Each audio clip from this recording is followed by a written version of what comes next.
Okay, Greeny, watching both yours too, I'm going to mark the middle of the ring there, what I think would be the middle where our divot would be. I thought in both attempts, I guess I should mark them where they are when you land. I would say that's probably our middle right there, a little bit closer to that. Seemed like you were, if we drew a line in the ring, it seemed like you were maybe a little bit more on this side of the ring than we want to be, and it makes it a little bit tough to find a good hip line at the front. And I noticed that in both throws, and I think that definitely is a timing issue off of the back of the ring, and it's a development of patience to stay on this leg just a tiny bit longer before you start your drive. But I think what's pulling you off of the drive a little bit early still, I mean, you're in pretty good position right here, armpit over the left knee, and then I think you start to get just a little frisky here. We haven't really just barely picked our right leg up, and we're starting to get a little bit further in with that left arm there.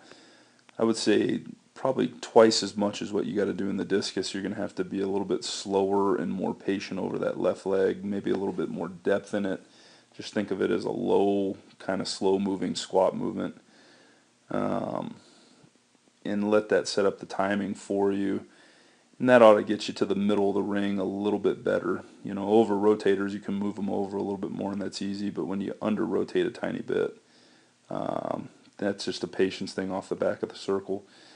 After that, man, the movement's pretty nice. We're still trying to work. I think you would love to be able to, rather than have this be a bent leg that you have to straighten back out, that you have to put a bend back in. That's too many movements, I would say. You're striving for, from the time you pick up that right foot, you want this to be a long leg with the toe up, just sweeping around the corner, and then right around the time it hits right here, we want that bend right now. Okay? And we've always said this push off together with that bend is going to take us in the air in kind of a rotational effect right to the middle of the ring there. And that'll help a ton. If you can get your right foot more true to the middle here, still want a little bit more of a stronger punching action off of this, so we're not as late to the left to the front. Even though you're off in the middle of the ring, I'd say the timing of the throw, you want to come undone up here, and open up to the throw before you're quite ready to be down yet too.